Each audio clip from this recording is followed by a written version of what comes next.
Hello and welcome to Expert Advice. Lately, we all have been talking about green development, green buildings. Now, what does this actually imply? We'll understand today. And for the same, I have with me Managing Editor of Buildertech magazine, Sapna Srivastava. Let's welcome our very special guest for the day. Hello and welcome to the show, Sapna. Hi, Pooja. Hi. So, when we talk about green development, green buildings, there are many concepts that people, are unaware of. Now, my first question to you would be, what is actually sustainability and sustainable development? When we say sustainability, we mean something that should be able to sustain itself over a long period of time without using new resources to maintain it. I'll give you a very simple example, something like fabric, synthetic fabric, which probably needs very less maintenance. You just wash and wear. It does not need ironing, and it just goes on and on. You get tired, but it does not wear off, and then ultimately you just cut it and you use it for some other purposes, and then ultimately you throw it, but it has not destroyed itself. It still continues on and on. This is something sustainable. When we are talking about buildings, steel is considered sustainable. It needs very less maintenance. It is, it continues. Its life is considered 100 years or so.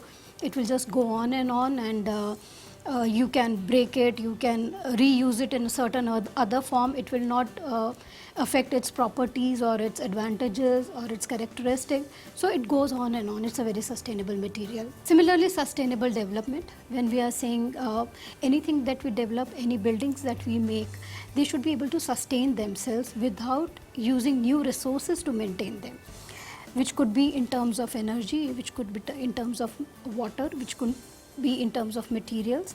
And how do we make a development sustainable? Through design management, through material performance. We use those materials which have high performance, high durability, operational efficiencies, maintenance efficiencies, resource and energy efficiencies. It should consume less resources, it should consume less energy.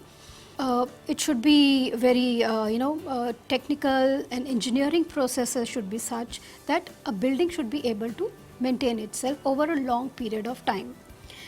Now here also there are two things. Word green and sustainable are used interchangeably. When we say it's a green building, it's a sustainable building, it's not the same. Okay. Something which is sustainable might not be green. Similarly, something which is green might not be sustainable. Simple example as steel. Steel is a very sustainable material, but it is not green. Many people say it is not green because its manufacturing uses a lot of energy. It emits a lot of carbon dioxide. So it cannot be considered a green material. A synthetic fabric, it is a very sustainable material, but it might not be green because its production is not green. In its manufacturing, it might have used a lot of resources, a lot of water, a lot of other materials. It is not biodegradable, which means it is going to end up in a landfill. Similarly, something which is green, probably again taking an example of a fabric like cotton, it is very green material. Its production, from its production to its manufacturing, you use very biodegradable dyes, natural dyes, and it's a very green material, but it is not sustainable. It has a life to it. Correct. You need a lot of maintenance to keep it to its original shape and sheen. Yeah. So you will be using new resources, you would be giving it for dry cleaning, you would be using a lot of fabric starches or something. So it is not sustainable. I think this was the concept even I was unaware of, and I think I'm very glad to you that you informed us that green and sustainability are two different topics. Exactly. There are two different concepts altogether. I think the viewers should take a note of this. Stay tuned with us. We have more to discuss about green buildings and green development. What are actually green buildings? A green building should be designed such that it, first of all, reduces the consumption of energy.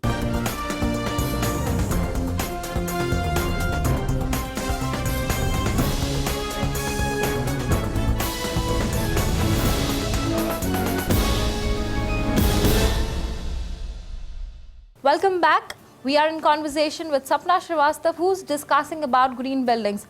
Let's take this conversation ahead. So moving further, I would like to know what are actually green buildings? the whole concept of green buildings came around 1970s when there was a global energy crisis.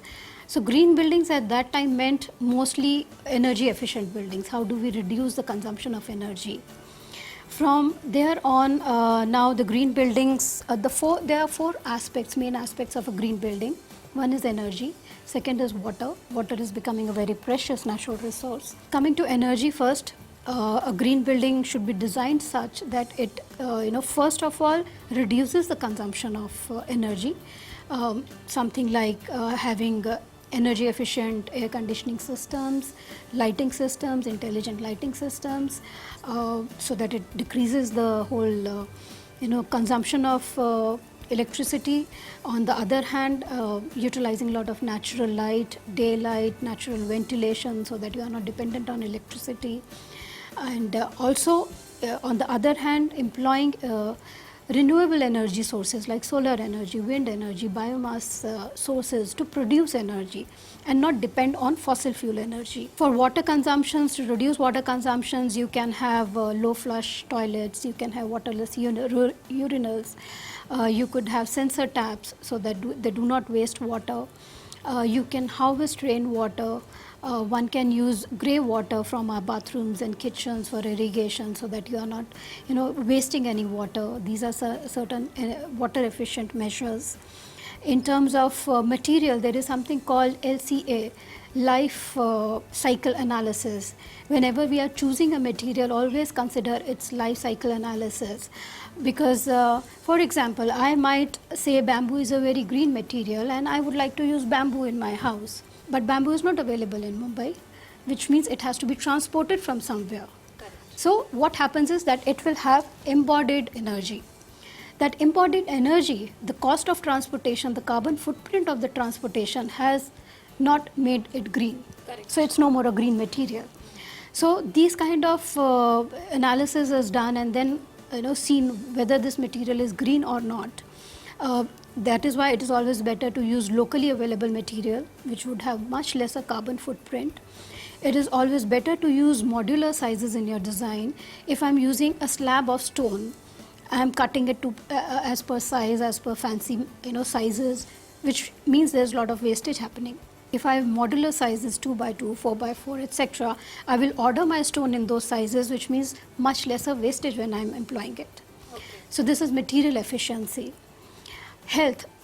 Green buildings by their nature are healthier buildings because your materials are much more natural, your processes are much more natural, which means your materials are low or no VOC. They do not have volatile organic compounds, which means the indoor air is much more non-toxic.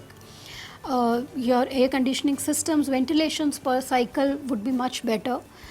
Your materials would be more antibacterial, mold resistant, because it is a green building, so you have designed it for more natural light, more natural ventilation.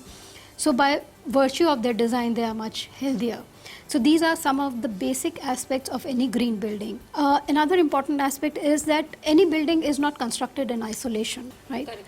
It is part of a city or a village or a town or a big state. So these buildings have to be designed in correlation with the infrastructure of that particular region. So if you have a public transport, connect your building to the public transport so that people do not have to take their own vehicles, which means you are reducing your energy consumptions.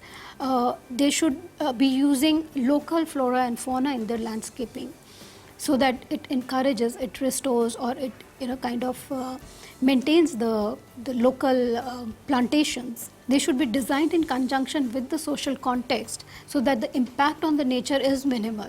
So we have to consider the whole scenario, the whole region per se, rather than just the building itself when we are designing a green building. Time for a short break. We'll be right back. How green building is different from a conventional building? Which is energy efficiency, water efficiency, material optimization, and the health.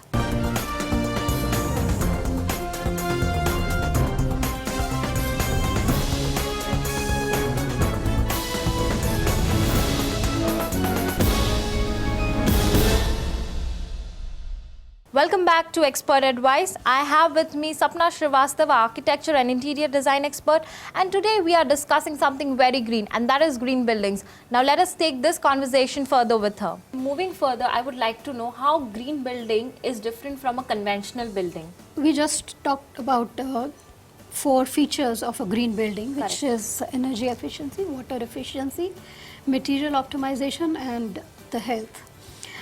These are some of the basic parameters which make green buildings better than a conventional building.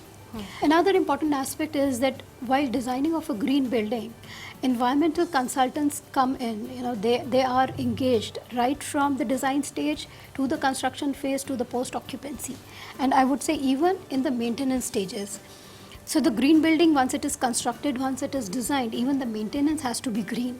When I say maintenance in terms of simple things like housekeeping, the cleaning agents that you are using, they should be natural materials, not harmful pesticides or not harmful chemicals. In terms of how you are segregating your waste, so they also become an important aspect of a green building, which may or may not be part of a conventional building. Role of environmental consultants during its design is very vital when you are designing a green building. Another important aspect is what we call as environmental equation, which means environmental saving versus the operational cost. When we are designing a green building, we need to consider the operational cost as well. Okay, we are talking about environmental saving, but is it economical viable? Will it be able to sustain itself? The costs that are involved, will they be able to sustain itself? What would be the operational cost?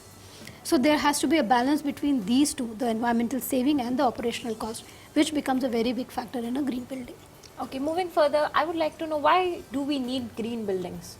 We have already seen, there is, I don't think so I have to kind of say what changes we are already witnessing. Correct. Simple, very recent example is that sandstorms in Dubai, and in Mumbai we were facing a lot of air pollution. So we cannot say what happens in USA is not going to affect me here in India. Correct. We are seeing global warming, we are seeing weather patterns changing. So if there are any disturbance in Atlantic or a Pacific Ocean, it affects the wind currents here in the coastal regions of Tamil Nadu, creating floods. So one is that. Second is, we already, by a survey of World Wildlife Fund, WWF, they did a survey and they said we are already consuming 25 to 50% more natural resources than the planet can replenish. So when we are already using resources way beyond our capacity, so how many more years are these resources going to last? Exactly, yes. So we already are on that brink where we need to start thinking green. So it is no more an option, but it is mandatory for us to go green. And talking in building terms, with our population rising globally, we cannot say we are not going to construct any more houses. We cannot say that we are not going to construct any more infrastructure. With rising population, we need more houses. In India, we are saying by 2020, housing for all. Urban centers are increasing, cities are increasing, number of people living in cities are increasing. You need infrastructure, which means you are going to build, which is going to impact the environment. Correct.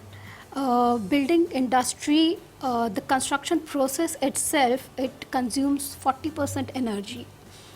The waste it generates is about 20%.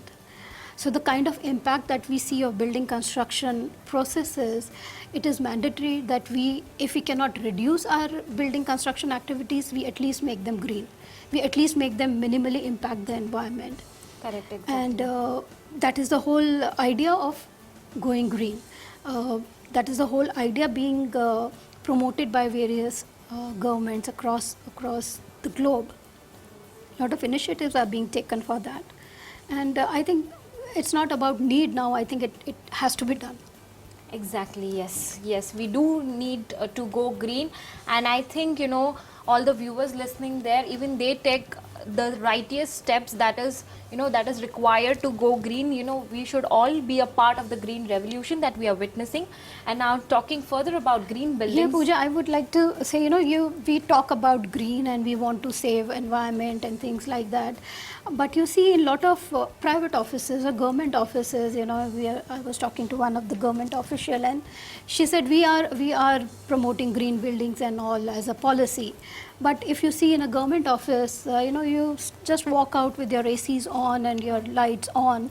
And even in private offices, after end of the day, do anyone cares to switch off their lights, their desk lights? Because people feel if I'm not paying for it, I'm not responsible for it. So that's a very careless attitude. Exactly, because I'm not paying for it, so why should I worry, about it? Correct. Or, for example, probably, I get 24 hours water, so I'm not worried if my tap is on for another 2 seconds or 3 seconds. But probably right next to my colony, there might be someone who's paying a tanker or an exorbitant amount for water. Exactly. So, yes. it is all about changing your mindset. So governments can't just do enough. Correct. There is a limitation. So it has to be an individual effort and probably shift in your mind. Exactly. That's it. I request all the viewers, please be careful, please be responsible, and please follow the green path. Dear friends, time is restraining me from continuing this conversation further. We'll talk about green buildings in the next episode. So this was Sapna Srivastava, who informed us about green buildings. For more information on real estate and design and architecture, stay tuned to Spin TV. And yes, go green.